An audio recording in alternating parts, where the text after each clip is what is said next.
നമസ്കാരം. ശബരിമല സ്വർണ്ണക്കൊള്ള കേസിലെ പ്രതിയായ ഉണ്ണികൃഷ്ണൻ പോറ്റി ബംഗളൂരുവിൽ നടത്തിയത് കോടികളുടെ ഭൂമി ഇടപാടുകൾ. ഉണ്ണികൃഷ്ണൻ പോറ്റി ബംഗളൂരുവിൽ ഭൂമിയും കെട്ടിടങ്ങളും വാങ്ങിക്കൂട്ടിയെന്നാണ് SIT കണ്ടെത്തിയത്. ഇതു സംബന്ധിച്ച രേഖകളും SIT പിടിച്ചെടുത്തു. ഭൂമിയും കെട്ടിടങ്ങളും സ്വന്തം പേരിലും പങ്കാളിയുടെ പേരിലുമായാണ് ഉണ്ണികൃഷ്ണൻ പോറ്റി രജിസ്റ്റർ ചെയ്തിരുന്നത്. ഭൂമിയുമായി ബന്ധപ്പെട്ട നിർണായക രേഖകളാണ് ഇപ്പോൾ പിടിച്ചെടുത്തത്. ഭൂമി ഇടപാടുകളിൽ SIT വിശദമായ അന്വേഷണമാണ് നടത്തുന്നത്. ഉണ്ണികൃഷ്ണൻ പോറ്റി പണം പലിശയ്ക്കും നൽകിയിരുന്നു. രമേശ് റാവുവിനെ മറയാക്കിയാണ് ഉണ്ണികൃഷ്ണൻ പോറ്റി പണം പലിശയ്ക്ക് കൊടുത്തിരുന്നതെന്നാണ് SIT കണ്ടെത്തിയത്. SIT സംഘം ബംഗളൂരു ശ്രീരാംപുരയിൽ ഉണ്ണികൃഷ്ണൻ പോറ്റിയുടെ വീട്ടിലും പരിശോധന നടത്തിയിരുന്നു. ഏകദേശം 13.5 മണിക്കൂറോളം നീണ്ട പരിശോധനയിൽ 176 ഗ്രാം തൂക്കം വരുന്ന സ്വർണ്ണാഭരണങ്ങളാണ് കണ്ടെടുത്തത്. ഭൂമി ഇടപാടുകൾ സംബന്ധിച്ച രേഖകളും പിടിച്ചെടുത്തു. ദ്വാരപാലക ശില്പങ്ങളിൽ നിന്ന് കൊള്ളയടിച്ചുവെന്ന് കരുതുന്ന സ്വർണം ഉണ്ണികൃഷ്ണൻ പോറ്റിയുടെ സുഹൃത്ത് ഗോവർദ്ധന്റെ ഉടമസ്ഥതയിലുള്ള റെഡ് ഡാം ജ്വല്ലറിയിൽ നിന്നും കഴിഞ്ഞ ദിവസം പോലീസ് പിടിച്ചെടുത്തിരുന്നു. പോറ്റിയുടെ കസ്റ്റഡി കാലാവധി ഈ മാസം 30-നാണ് അവസാനിക്കുക. ഇതിനു മുൻപ് പരമാവധി തെളിവുകൾ ശേഖരിക്കുകയാണ് അന്വേഷണ സംഘം. ശബരിമല സ്വർണ്ണക്കേസിൽ പ്രത്യേക അന്വേഷണ സംഘം ചെന്നൈയിൽ തെളിവെടുപ്പ് തുടരുകയാണ്. ഉണ്ണികൃഷ്ണൻ പോറ്റിയിൽ നിന്ന് പണിക്കൂലിയായി വാങ്ങിയ 106 ഗ്രാം സ്വർണം തിരിച്ചെടുക്കാൻ ലക്ഷ്യമിട്ടുള്ള തിരക്കിട്ട നടപടികളുമായി മുന്നോട്ട് പോവുകയാണ് SIT.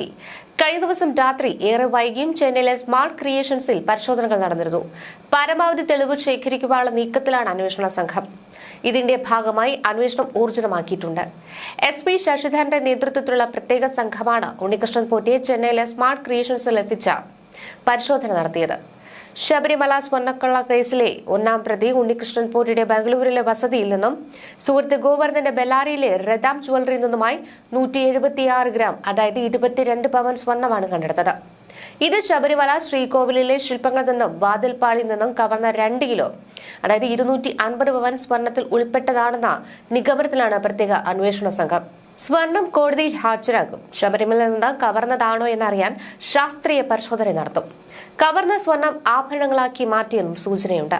സ്വർണ്ണ പാളികളിൽ നിന്ന് മാത്രം 478 ഗ്രാം അതായത് 59.75 പവൻ കവർന്നുവെന്നാണ് കണ്ടെത്തൽ. സ്മാർട്ട് ക്രിയേഷൻസിൽ വെച്ച് വേർതിരിച്ച സ്വർണം ഗോവർദ്ധൻ വിറ്റെന്ന പോറ്റി മൊഴി നൽകിയിരുന്നു. സ്വർണ്ണക്കൊള്ളയിൽ പങ്കില്ലെന്നും മോഷ്ടിച്ചതാണെന്ന് അറിയാതെ പോറ്റിയിൽ നിന്ന് സ്വർണം വാങ്ങിയെന്നുമാണ് ഗോവർദ്ധന്റെ മൊഴി. ഇതിൽ അടിസ്ഥാനത്തിലാണ് പോറ്റിയുമായി പ്രത്യേക അന്വേഷണ സംഘം ബംഗളൂരിലേക്ക് പോയത്. പോറ്റിയുടെ വീട്ടിലെ റെയ്ഡിൽ ബാങ്ക് രേഖകളും ഭൂമിയുടെ ആധാരങ്ങളും പിടിച്ചെടുത്തു. SITക്കൊപ്പം ബംഗളൂരു പോലീസും റെയ്ഡിൽ പങ്കെടുത്തു. സ്വർണം വേർതിരിച്ച ചെന്നൈയിലെ സ്മാർട്ട് ക്രിയേഷൻസിലെ കഴിഞ്ഞ ദിവസം സന്ധ്യയോടെ പോറ്റി എത്തിച്ച് തെളിവെടുപ്പ് നടത്തുകയായിരുന്നു. CEO പങ്കജ് ഭണ്ഡാരിയും ജീവനക്കാരും സ്ഥലത്തുണ്ടായിരുന്നു. പണിക്കൂലിയായി നൽകിയ 109 ഗ്രാം സ്വർണം പിടിച്ചെടുക്കാനും ശ്രമിക്കുന്നുണ്ട്. 30-ന് ഉണ്ണികൃഷ്ണൻ പോറ്റിയുടെ കസ്റ്റഡി കാലാവധി അവസാനിക്കുകയാണ്. സ്വർണം വിറ്റുകിട്ടിയ പണം പങ്കിട്ടത് ആരൊക്കെയെന്നറിഞ്ഞാലേ പാളിയും കട്ടളയും കൊടുത്തുവിട്ടവരും തീരുമാനമെടുത്തവരും ഉൾപ്പെടെ ഗൂഢാലോചനയുടെ ചുരുളഴിയും. കൊള്ളയടിച്ച ബാക്കി സ്വർണം എവിടെയെന്നതിനും ഉത്തരം കണ്ടെത്തണം.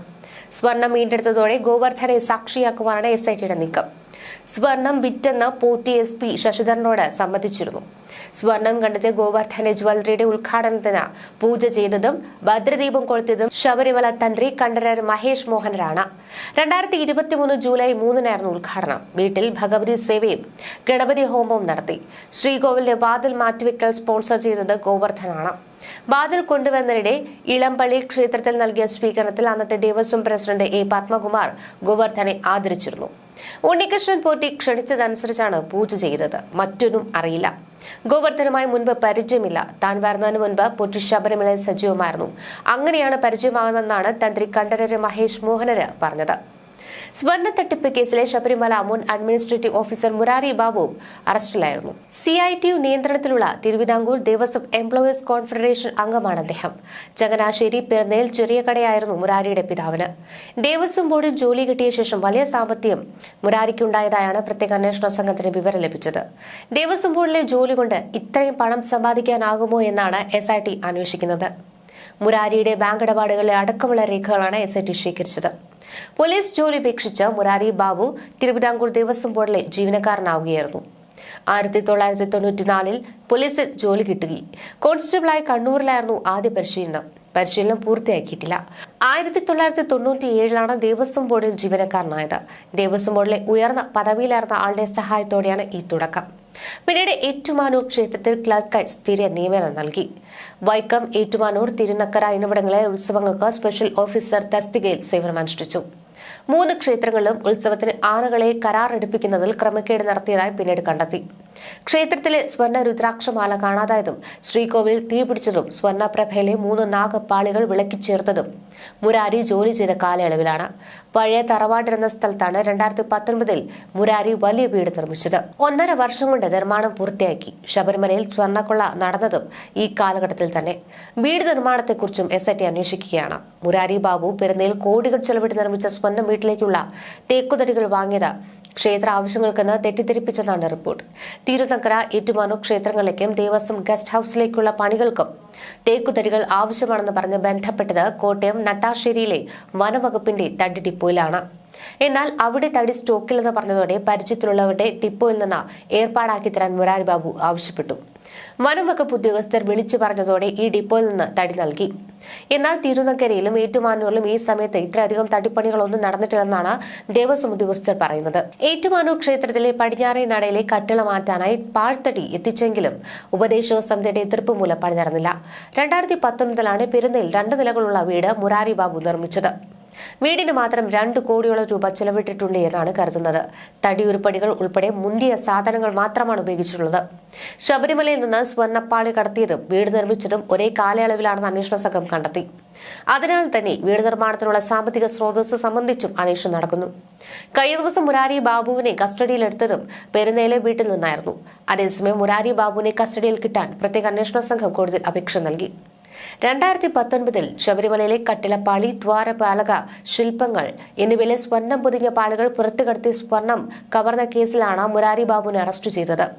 കേസിലെ 2ാം പ്രതിയാണ്. സ്വർണ്ണപ്പാളി ചെമ്മാണെന്ന രേഖ ആദ്യം തയ്യാറാക്കിയത് മുരാരി ബാബുവാണ്. താൻ എഴുതി നൽകിയാൽ മാത്രമേ കാര്യങ്ങൾ നടപ്പിലാകില്ലെന്നും ദേവസ്വം ബോർഡ് പ്രസിഡന്റും ദേവസ്വം കമ്മീഷണറും ഒക്കെ അനുമതി നൽകാതെ ഒരു പ്രവൃത്തി നടക്കില്ലെന്നുമാണ് മുരാരിയുടെ മൊഴി. ഇത് ബോർഡിനും തിരിച്ചടിയാണ്. തിരുവനന്തപുരം സ്പെഷ്യൽ സബ് ജയിലിലാണ് മുരാരി ഇപ്പോൾ.